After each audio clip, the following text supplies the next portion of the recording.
नमस्ते बच्चों। आज मैं दूसरी पाठ आलसी तिम्मा कर रही हूँ। किताब खोलिए और उंगली रखिए, मैं पढ़ती हूँ, देखते रहिए। एक गांव में बूढ़ी दादी थी। उसका एक पोता था। उसका नाम था तिम्मा। वह बहुत आलसी था। ना समय पर खाता, ना सोता, ना कोई काम करता। बूढ़ी दादी के घर में एक गौरैया घोंसला बनाकर रहती थी। एक दिन गौरैया ने तिम्मा से कहा, क्यों बे तिम्मा, इतना तगड़ा है, कुछ काम क्यों नहीं करता? तू कौन बहुत काम करने वाली है, बस उड़कर जाती आती है और चली है नसीहत करने। तिम्मा ने कहा, मैं सिर्फ उड़ती नहीं, अनाज कीड़े आदि ढूंढकर लाती हूँ। घोंसले में बच्चों को खिलाकर मैं भी खाती हूँ। गौरैया ने कहा, 1000 बार उड़कर जाओ, उससे मुझे क्या मतलब। मेरे मामले में दखल दिया तो मैं तेरा घोंसला तोड़कर फेंक दूंगा। तिम्मा ने कहा। उसकी बातों से डर कर गौरैया उड़कर भाग गई। इस आलसी को राह पर लाना ही होगा, गौरैया ने सोचा। उसे एक उपाय सूझा। वो तुरंत दादी के पास गई। दादी, तिम्मा अगर आलसी है तो इसका कारण तुम हो। मेरा कहा मानो तो वह समझदार बन जाएगा। तुम्हारी बात मानूंगी, किसी तरह वह समझदार बन जाए, यही तो मैं चाहती हूँ। करना क्या होगा? दादी माँ ने पूछा। गौरैया ने अपना उपाय दादी को बताया। अगले दिन खाने के समय तिम्मा रसोई घर में घुसा तो उसे दादी माँ दिखाई नहीं पड़ी। कमरे में कंबल ओढ़कर सोई रही। दादी माँ, मुझे भूख लगी है, आकर खाना परोसो।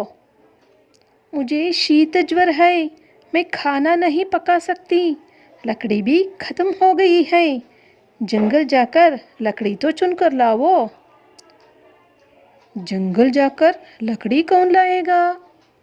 कहकर तिम्मा वहीं पर पड़ा रहा। कोई और राह न सूझी तो तिम्मा कुल्हाड़ी लेकर जंगल गया। भूख और प्यास से वह थका था। एक पेड़ के नीचे सो गया। टक टक की आवाज़ सुनकर तिम्मा की आंखें खुल गई। उसने देखा कई रंगों से रंगी एक चिड़िया पेड़ पर चोंच मार रही थी। कौन है जो इतना शोर मचा रहा है? तिम्मा ने पूछा। मुझे कठफोड़वा कहते हैं, मैं ही यह आवाज़ कर रहा हूँ। मेरी नींद उचट गई तुम्हारे कारण। इस समय कौन सोता है? खूब मेहनत कर कमाओ, खाओ, रात को ही सोया जाता है। देखो, पेड़ में छेद बनाकर घर बनाने वाले कीड़े मकोड़े मेरा आहार है। चोंच मारकर कीड़े पकड़कर खाता हूँ। पेड़ पर चोंच मारते समय आवाज़ तो होगी ही। यह छोटा सा पक्षी कितना कष्ट उठाता है। खाते हुए तिम्मा आगे बढ़ा।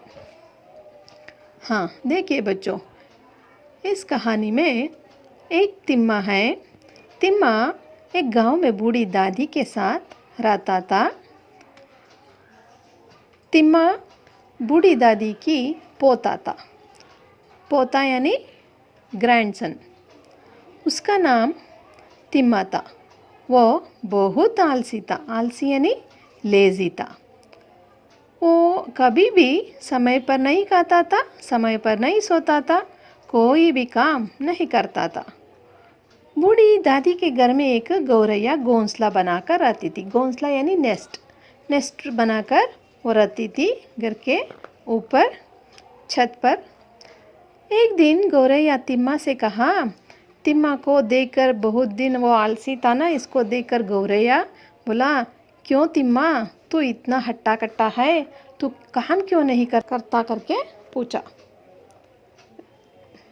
तू कौन बहुत काम करने वाली है? तू क्या काम करती है? तू इधर से उड़कर जाती है, उधर से उड़कर आती है। तू कौन है मुझे नसीहत देने वाले? नसीहत यानी मुझे पाठ करने वाली, मुझे उपदेश देने वाली तू कौन है करके वो फिर प्रश्न पूछा।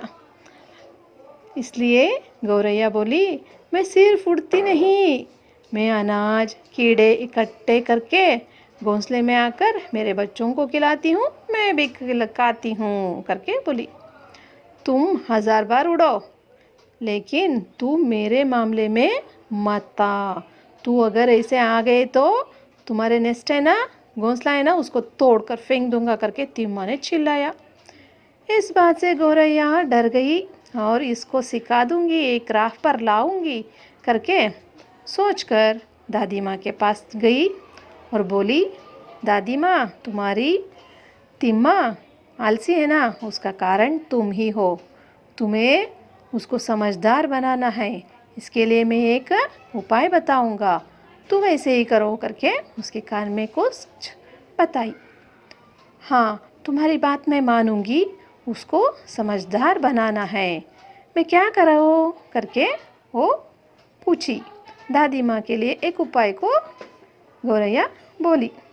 अगले दिन खाने के लिए जब तिम्मा रसोई घर में आया, वहाँ कुछ भी नहीं था, इसलिए कि दादी माँ आज उसको सीख सिखाना चाहती थी, इसलिए वो कुछ ना रसोई घर में बनाए वो सो गई थी और बोली, मुझे शीत ज्वर है, मैं खाना नहीं पका सकती, लकड़ी भी नहीं है, लॉक्स वो भी नहीं है, और जंगल में जाकर कौन लाएगा, तुम जाकर चुन कर लाओ, लकड़ी इकट्ठा करके लाओ, तब मैं बनाऊंगी, तब तक खाना भी नहीं सोना भी नहीं करके वो बोली। ये सुनने के बाद कौन लकड़ी लाएगा, कौन जंगल जाएगा, इतना कष्ट कौन उठाएगा करके तिम्मा ने वहीं पर सो गया। और कुछ देर के बाद उसको और एक बार संकट होने लगा, उसको कुछ खाना चाहता था, लेकिन घर में कुछ भी नहीं था ना, इसलिए वो कुल्हाड़ी लिया, कुल्हाड़ी यानी एक्स को लेकर जंगल गया। भूखा था, प्यासा था, थका था, एक पेड़ के नीचे सो गया। वो सोने जा रहा था, तब टक टक की एक शब्द आवाज़ उसको सुनाई दी। वो आंखें खोलकर देखा और बोला, कौन है, इतना शोर कौन मचा रहा है करके पूछा। वो आंखें खोलकर देखता है एक रंग बिरंगी एक चिड़िया पेड़ पर अपने बीक से मार रही थी, इसलिए वो चिल्लाया, कौन शोर मचा रहा है करके। वो कठफोड़वा बोला, मैं कठफोड़वा हूँ, मैं ही यह आवाज़ कर रहा हूँ करके बोला। तेरी वजह से मेरी नींद उचट गई ना करके तिम्मा चिल्लाया।